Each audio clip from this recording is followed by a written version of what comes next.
우리 안에 내주하셔서 원망을 감사로 바꾸시고 불평을 찬송으로 바꾸시는 성령 하나님, 참으로 감사, 찬송, 영광 주께 올려드리나이다.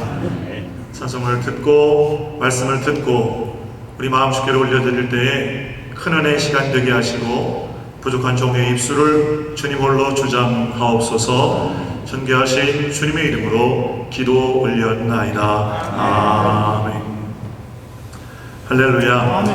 대표 분들하고 사랑합니다, 축복합니다, 인사드립니다.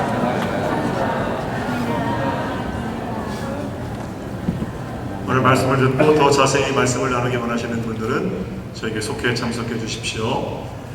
그저 일주일에 한 번 말씀을 듣고 그런가 보다 하는 것하고 속해 가서 말씀을 나누고 그 말씀이 우리의 삶 속에서 어떻게 일하셨는지를 점검하고 함께 도전받는 일들을 통해서 우리 믿음도 전하고 하나님께서 우리를 그 말씀과 같이 동행하는 은혜의 삶으로 인도해 가실 겁니다.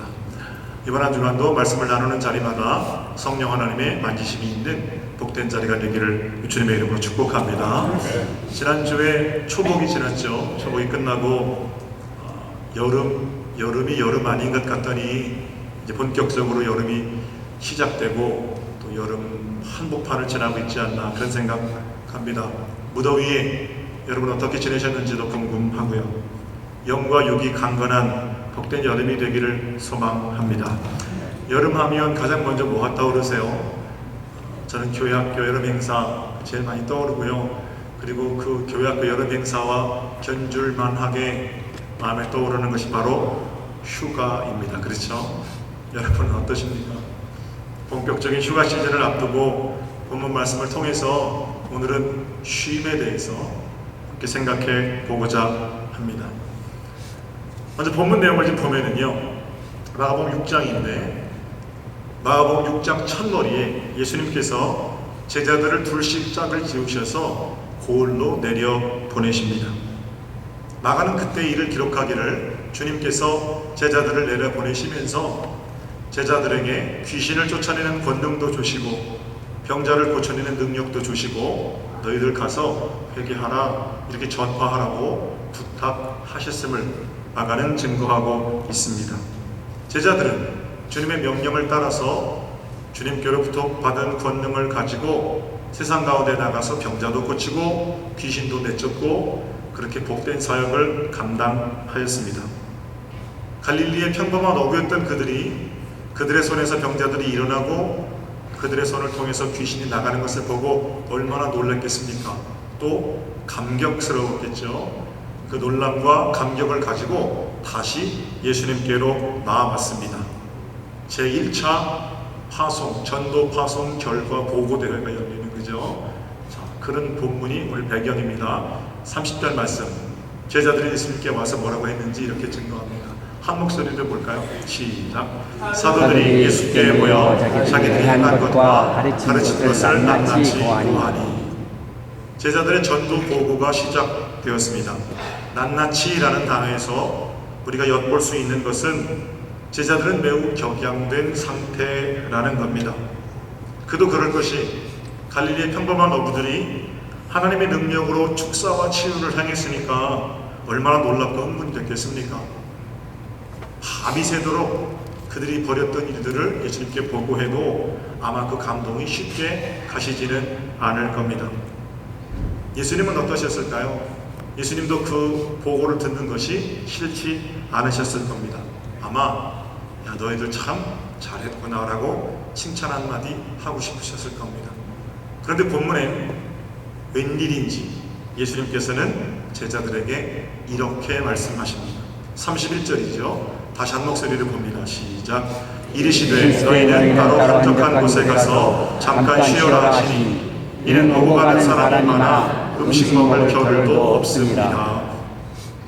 예수님은 제자들에게 전도 보고 내지는 간증 대신에 뭐라고 그러시냐면 얘들아 한적한 곳에 가서 좀 쉬어라, 잠깐 쉬어라 이렇게 말씀하십니다. 왜 그러셨을까요?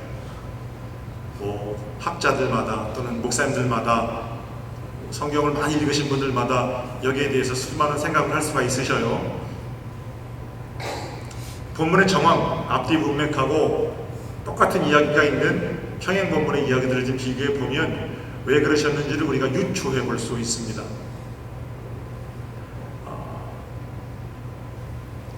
마가는 예수님께서 따로 한적한 곳에 가서 쉬어라 제자들에게 그렇게 말씀하셨는데 이미 제자들은 각 고을에서 능력을 행했단 말입니다.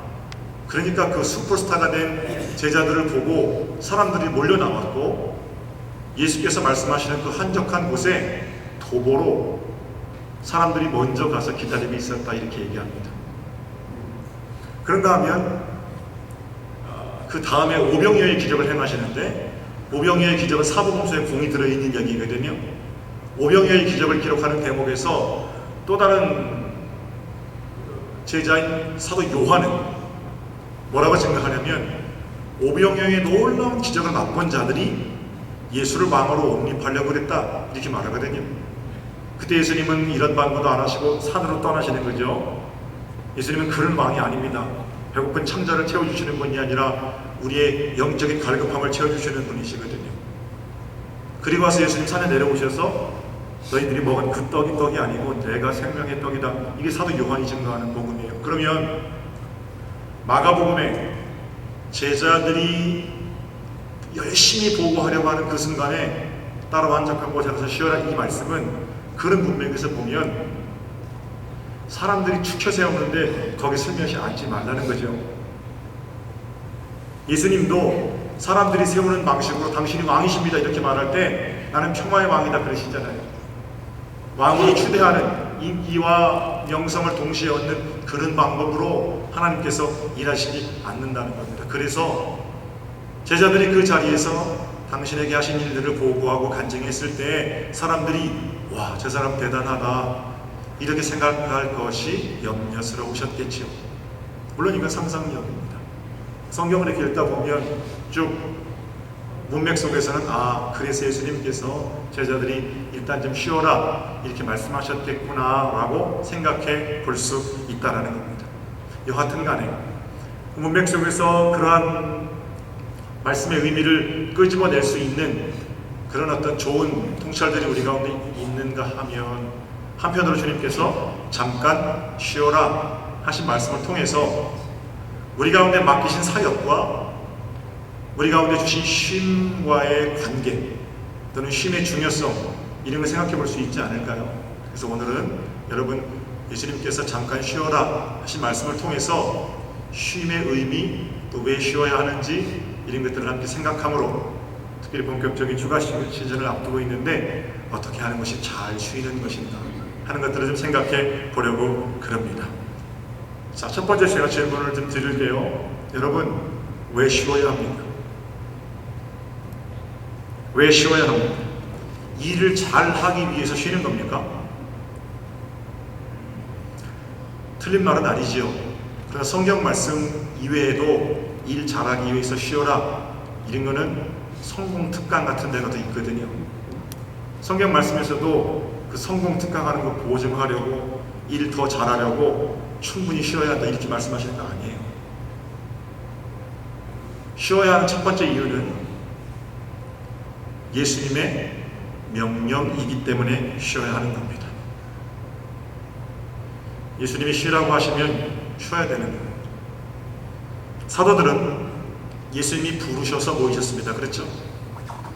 나를 따라오라 부를 때 주님 지금은 못 갑니다 할 수 있는 변명이 많았어요. 변명할 수 있었다는 얘기입니다. 그러나 나를 따라오라 음성의 변명보다 큰 주님의 부르심에 응답한 거죠.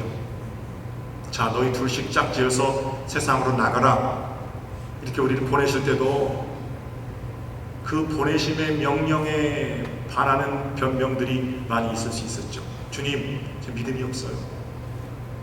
우리는 갈릴리 무식한 어부들이에요. 수많은 변명들이 있지만 그 변명보다 주님의 보내심이 더 강력했던 거죠. 그러니까 부르심에도 순종하고 보내심에도 순종했으면 쉬라고 하시면 쉬어야 되는 거예요. 쉬라고 말씀하시는데 주님이 좀 쉬시고요. 저는 몸이 부서져라 일하겠습니다. 매우 기특한 것 같지만 쉼이 명령이라면 이건 불순종이죠. 우리의 열정이 어디를 향하고 있느냐? 주님 말씀에 대한 순종인지 내가 하고 싶은 거 하는 건지 그건 분명하게 분간하셔야 한다는 겁니다. 쉼이란 지금 내가 하고 있는 일을 멈추고 어디로 가고 있는지 들여다보는 겁니다. 그리고 쉼은 늘 우리가 매일같이 감당하는 일과 연관이 있습니다. 일 잘하는 것이 능력이라면 잘 쉬는 것도 역시 능력입니다.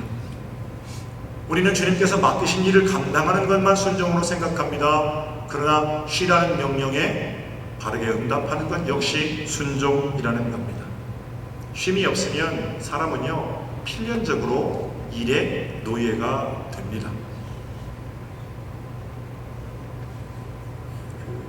일 잘하고 열심히 하고 이런 게 얼마나 중요하고 또 좋습니까? 제가 이 장로님 권사님들과 함께 일을 하다 보면 너무나 헌신적으로 일하시는 분들 때문에 감동하고 눈물을 흘리고 그러거든요. 그럼에도 불구하고 안타까운 마음이 드는 거는요, 그분이 일을 잘하고 일 처리를 세련되게 하자 깔끔하고 이런 부분이 사실은 감동이기도 하지만 때로는 좀 쉬었으면 좋겠는데 이런 생각이 들 때가 있어요. 여러분, 일 잘하는 건 능력이고 열심히 하는 건 사실은 많이 축복해드리고 싶은 일입니다. 그런데 문제는 많은 일, 잘하는 일이 문제가 아니고요, 일을 하다가 그 일에 매이는 거예요, 사람. 그런 문제가 되는 거죠. 우리는 일의 종이 아니잖아요. 몸이 부서져가 일하고 그리고 화려한 성과를 이루면 뭐합니까? 그 안에 행복하지 않은데. 그런 차원에서 사람이 쉼이 없으면 일에 탁 붙들게 되는 건 아주 순간이거든요.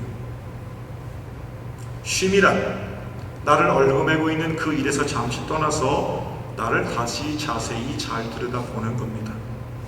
쉼이 없으면 영락없이 일에 매이게 되는 우리 형편은 잘 아시는 주님께서 우리에게 쉬라 이렇게 말씀하십니다.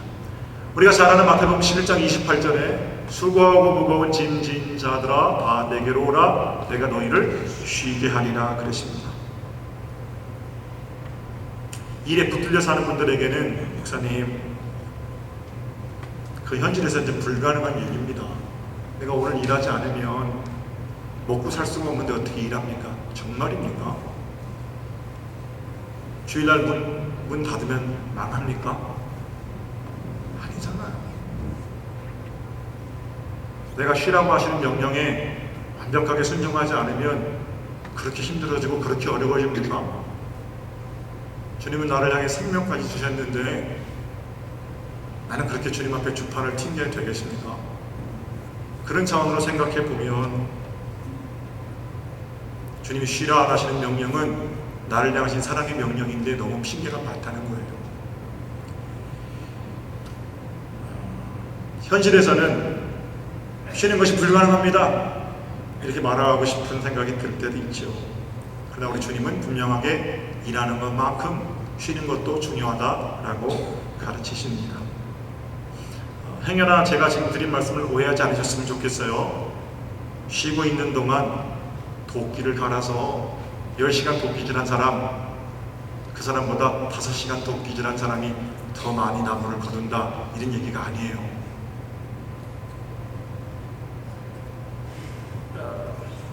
너무 일만 하면 날이 무뎌지지도 모르고 친다. 그러니까 쉬고 있는 동안 도끼날을 갈아서 더 효율적으로 일하자. 이건 일 중심으로 말하는 거죠. 쉬고 있는 동안 도끼날 가는 건 일 아닙니까? 그러니까 뭔가 일을 좀 세련되고 완벽하게 해야 되는 사람들에게는 그 말이 참 좋은 말로 들리겠지만 저는 별로 그 매력 없더라고요. 쉬라 그러면 쉬는 거예요. 하나님께서 쉼이 필요한 존재로 저와 여러분을 만드셨기 때문입니다. 좀 쉬어라 이렇게 말씀하시는데 주님 아니에요. 저는 몸이 부서져라 일할 거예요. 우리 주님 좀 쉬세요. 제가 좀 더 하겠습니다. 매우 기특해 보이지만 아까 불순종이라고 말씀드렸어요. 본문의 제자들을 보십시오. 부르시는 능력 가운데 순종했고 보내시는 능력 가운데 순종했고 쉬라는 명령 가운데 순종한 거 아닙니까? 많은 사람들이 착각하는데 뭐라고 착각하냐면 부르시지도 않았는데 와서 여기 왔어요 그러고요. 보내시지도 않았는데 가서 복음 전한다고 그러고 쉬라고 말씀하시는데 몸이 부서져라 일하고, 이거는 사실은 둘이 피곤하게 하는 거죠. 순종이 내가 열심으로 올려드리는 제사보다 훨씬 낫습니다. 그 원칙을 기억하셔서 쉬라 말씀하시면 쉬는 순종이 여러분들의 것이 되시기를 주님의 이름으로 축복합니다. 두 번째, 왜 쉬어야 하는가? 왜 쉬어야 하는가? 우리 하나님께서 쉬셨기 때문입니다. 예수님도 쉬셨습니다. 하나님은 세상을 만드시고 7일째 되는 날 안식하셨죠. 영어 성경에는 God refreshed himself 이렇게 말하죠. 쉬는 동안 하나님께서 하신 일들을 보면서 자신을 새롭게 하셨던 겁니다. 어떤 자녀가 좋은 자녀입니까? 아버지의 좋은 점들을 닮은 자녀가 좋은 자녀죠. 우리가 하나님 아버지라면 하나님 쉬셨는데, 쉬시지 않으셔도 되시는 하나님께서 쉬셨는데 우리는 출거나 일만 하겠습니다. 도대체 이게 하나님의 말씀에 또는 명령에 순종하는 모습인지는 좀 되짚어 보셔야 한다는 겁니다. 선택이 아닙니다. 당연하고 마땅한 의무입니다. 쉼이 그렇다는 겁니다. 자, 그럼 우리 예수님은 어떠셨습니까? 예수님 쉬셨습니까? 제가 어떤 책을 보니까요, 예수님은 쉼과 사역이 완벽하게 균형을 이루셨다 이렇게 써 있더라고요. 정말입니까? 성경에 어디 예수님께서 다음날 일하시기 위해서 또는 편안하게 두 다리 뻗고 주무셨다 이런 기록이 있습니까? 예수님과 쉼은 별로 잘 안 어울리잖아요. 그런데 예수님께서 완벽하게 일과 쉼의 균형을 이루셨다면 그 증거들을 좀 찾아봐야 되겠죠. 마가복음 1장은 새벽으로부터 저녁 때까지 예수님께서 얼마나 고단하게 하루를 보내셨는지를 우리에게 증거합니다. 회당에서 말씀을 가르치실 때 사람들이 저렇게 말씀을 가르치는 사람은 누구냐 놀랬었고, 회당에서 말씀을 가르치시자마자 베드로의 집에 가서 베드로의 장모의 열병을 고치신 예수님께서 그 소문을 듣고 몰려온 수많은 사람들을 그 집에서 치료하셨습니다. 마가는 그 일을 증거하면서 하루 종일 밤이 늦도록 예수께서 그 일을 감당하셨다고 기록하고 있습니다. 사람들한테 시달려 보셨어요? 하루 종일 사람들을 만나면서 그 일을 행하시는 일이 얼마나 피곤하셨겠습니까? 일이죠, 그렇죠? 일. 그런데 마가복음 1장 35절은 그 고단한 일을 감당하신 예수님께서 그 다음날 아침에 어떻게 하셨는지를 우리에게 증거하거든요. 35절 제가 읽을게요. 새벽 아직도 밝기 전에 예수께서 일어나다가 한적한 곳으로 가사 거기서 기도하시더니, 예수님 쉬셨습니다. 예수님께는 기도가 쉼이었습니다. 여기서 우리는 왜 쉬어야 하는가 하는 질문에서 쉼이란 무엇인가 하는 질문을 전환할 수가 있습니다. 여러분, 쉼이 뭡니까? 어디론가 훌쩍 떠나는 겁니까? 대부분 휴가 그 여행이 여러분에게 정말 쉼을 제공해 주던가요? 진짜 쉼은, 그리스도인들에게 진짜 쉼은 기도하는 거고요, 예배하는 겁니다. 제가 이 대목을 설교를 준비하면서 진짜 고민이 많이 되더라고요. 분명히 하나님께서는 말씀을 통해서 목사 강단에 서서 기도가 쉼이다 이렇게 증거하라 말씀하시는데, 마음속에서는 정작 제게는 예배도 일이고 기도도 일이고, 제가 의식하고 제 마음하고 제 삶하고가 좀 안 맞는 거예요. 그런데 제가 강단에서 여러분 기도가 쉼입니다, 예배가 쉼입니다 이렇게 설교하는 게 과연 감당할 수 있을까? 내가 그렇게 말해야 하는 어떤 불일치라고 할까요? 그럼 저는 예배하고 설교 준비하고 기도하고 그런 게 목사니까 일이라니, 여러분들은 어떻습니까? 여러분 기도하는 거 쉬는 겁니까? 일하는 겁니까? 새벽마다 평생 동안 기도하러 나오시는 일이 쉬러 나오시는 겁니까? 아니 일하러 나오시는 겁니까? 성가대 봉사하시는 거 쉬는 겁니까? 일하는 겁니까? 교학교 교사들 여동정교학교 되면 또 굉장히 고생하겠죠. 일하는 겁니까? 쉬는 겁니까? 브리스가 반을 제외하고 제자훈련 4개 반 중에 3개 반이 지난주 방학했습니다. 방학 숙제를 내드렸는데 제가 제일 많이 들었던 말은 목사님 이건 방학이 아니잖아요. 방학 숙제가 대부분 말씀 보고 기도하고 큐티하고 뭐 이런 거거든요. 책 읽고 성경 읽고. 이건 방학이 아니잖아요 라는 말 속에 뭐가 있는 겁니까? 방학은 쉬는 건데 이건 일이잖아요. 그죠?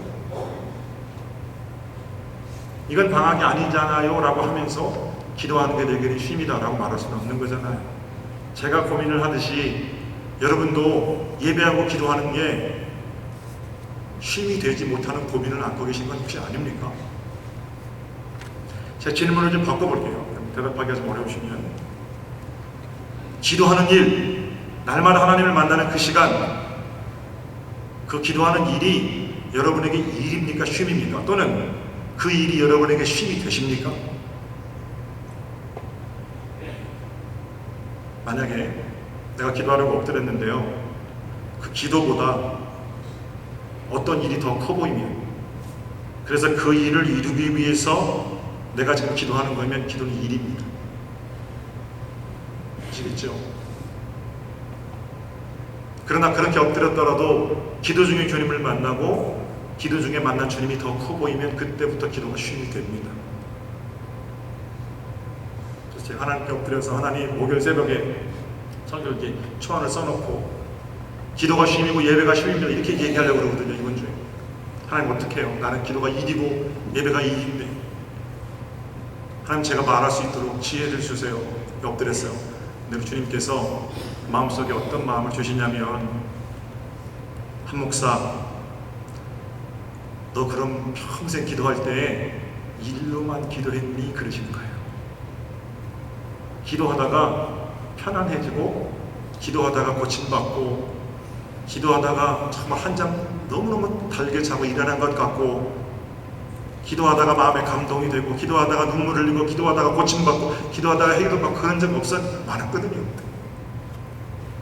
그러니까 그렇게 마음을 주시니까 어떻게 되는 거냐면 하나님 제게는 때로는 기도가 쉼이고요 때로는 기도가 일이에요 이렇게 고백하게 돼요. 그러고 나니까 기도하다가 쉬던 때를 기억하면 기도가 쉼이 되는 일은 언제 그랬냐면 제 안에 은혜가 충만할 때는 기도가 일이 아니고 쉼이 되라는 거예요. 내 안에 은혜가 없을 때는 그냥 기도는 의무적으로 감당해야 할 일이 되더라는 겁니다. 은혜가 충만하면 기도가 쉼이 됩니다.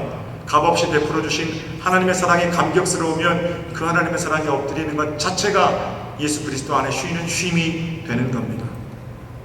문제는 하나님이 일이 없어요. 그리고 엎드리기도 하고 하나님 내가 쉬지를 못해요. 그리고 엎드리기도 하지만 그때마다 일 없니? 일 줄게. 쉼 없어? 쉼 줄게. 이게 아니고요. 일 없고 쉼 없는 게 문제가 아니고 네 안에 은혜 없는 게 문제다. 우리는 그러시단 말이에요. 어떻게 하시겠습니까?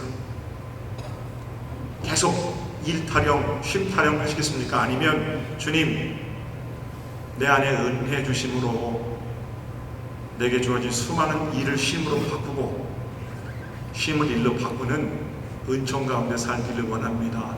그리고 하나님께 나아가시겠습니까? 일만 죽도록 하면서 쉼 없다고 불평하고 쉬면서 일 없다고 불평하는 인생 아니고 하나님께서 은혜 주심으로 우리가 감당하는 모든 예배와 기도 이 모든 일들이 진짜 쉼이 되는 복 있는 풍성한 은혜가 여러분들의 것이 되시기를 우리 주님의 이름으로 축복합니다. 예수 그리스도 안에 있는 은혜 그 은혜를 발견한 자들은 예수 그리스도와 만나는 일이 제일 큰 일이 되는 거죠. 쉬는 일입니다. 어린 시절에 부모를 잃고 생계를 위해서 미군들 앞에서 노래를 불러야 했던 한 소녀가 있었습니다. 참 열심히도 살았더랬습니다. 일밖에 모르는 그런 시절을 살았죠. 1976년 2월에 이 소녀는 대구로 공연을 위해서 내려가다가 빗길에 자동차가 미끄러져서 반대편 차선으로 전복되는 그런 큰 사고를 당하게 됩니다. 3바퀴를 굴렀죠. 그런데 차 안에 타고 있던 사람 중에 한 사람도 다치지 않았습니다. 그날 세차게 내리는 빗줄기 속에서 이 여인은 성령님을 만나게 됩니다. 주님, 나를 사랑하시는군요. 내가 일밖에 모르고 살았는데 주님 안에 참 쉼이 있는데 그거 모르고 살았군요. 그리고 대구에 공연을 내려가서 준비되었던 수많은 팝송들을 먼저 부르는 대신 Amazing Grace, 나 같은 죄인 살리신, 그 반주도 없잖아요. 조명도 없고 반주도 없는 데서 그 찬양을 부르고 성령님 안에 쉬면서 성령님 안에 살겠습니다, 이렇게 고백을 합니다. 그런데 그 감동과 기쁨도 잠시, 또다시 그녀에게는 많은 일들이 주어졌고 일 감당하느라고 예수 안에 쉬는 쉼을 잘 쉬지 못하고 그렇게 살아갑니다. 하루는 아주 지독한 열병으로 이 여인이 먼저 눕게 되지요. 그리고는 사경을 헤매는, 의사도 죽는다고 하고 더 이상 가망이 없다고 하는 그런 진단 속에서 사경을 헤매다가 주님께서 다시 이 여인을 만나 주십니다. 말씀하시기를, 딸아, 외로우냐? 내가 위로해 줄게. 내 안에 참 쉼이 있지 않느냐? 그리고 다가오신 주님은 이 여인에게 당신의 사랑의 음성을 들려주십니다. 그때 일어나서 받아 적은 글이, 제가 읽어드릴게요. 네가 만약 괴로울 때면 내가 위로해 줄게. 내가 만약 서러울 때면 내가 눈물이 되리. 어두운 밤 험한 길 걸을 때 내가 너의 등불이 되리. 허전하고 쓸쓸할 때 내가 너의 벗되리라. 나는 너의 영원한 형제야. 나는 너의 친구야. 나는 너의 영원한 노래야. 나는 너의 기쁨이야. 이 가수의 이름은 윤복희이고 몇 년 전에 대한민국을 휩쓸었던 여러분이라는 노래 열풍이 있었죠. 노래 가사는 윤 권사님을 뜨겁게 만나주셨던 하나님께서 보내신 사랑의 편지입니다. 어디 쉼이 있어요? 예수 안에 참 쉼이 있습니다. 말씀과 기도보다 더 완벽한 쉼은 없습니다. 은혜가 충만하면 이 말씀이 은혜지요. 아멘이지. 은혜가 없으면 내가 감당할 일이 더 커 보이는 겁니다. 그 일을 마저 주신 분이 하나님이십니다. 사랑하는 성도 여러분, 바쁜 일상 속에서 무엇이 그렇게 복잡하고 힘들고 또 무엇 때문에 그렇게 외롭고 괴로우셨습니까? 예수님 오늘 이 아침에 뭐라고 말씀하십니까? 그거 다 내가 계획하고 내가 준비한 일 아니니 너 한적한 곳에 가서 좀 쉬어라. 한적한 곳은 바로 우리 주님의 품입니다. 주님의 품 가운데에서 영원한 안식을 얻고 말씀과 기도로 참심을 감당하고 그렇게 우리 자신을 새롭게 한 자들이 생명을 구원하는 생명의 통로로, 도구로 사용되어질 것입니다. 이번 여름 휴가를 예수 품 안에서 말씀과 기도로 진정한 쉼, 하나님의 생기로서의 원기를 회복하는 복된 절기가 되시기를 우리 주님의 이름으로 축복합니다.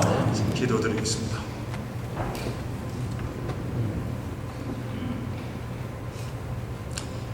하나님, 전부 하나님께서 주신 것인데 그저 내 손 끝에 하나님이 달려있는 것처럼 안달하며 걱정하며 그렇게 살았습니다. 그러나 우리 주님, 잠깐 쉬어라 말씀하시고 우리에게 예수 그리스도 품에 있는 참 쉼을 명령하십니다. 그 거룩한 명령에 순종하게 하시고 하나님처럼, 예수님처럼 우리도 복된 쉼을 누리는 가운데 그리스도와의 충실한 교제로 이번 여름이 가장 행복한 복된 여름 되게 하여 주시옵소서. 무거운 짐을 다 내려놓고 그리스도 안에 자유로운 가벼운 멍에를 지고 세상 가운데 복 있는 사명을 잘 감당하는 저희들 모두가 되게 하여 주시옵소서. 은혜 주심에 감사드리며 존귀하신 주님의 이름으로 기도 올렸나이다. 아멘.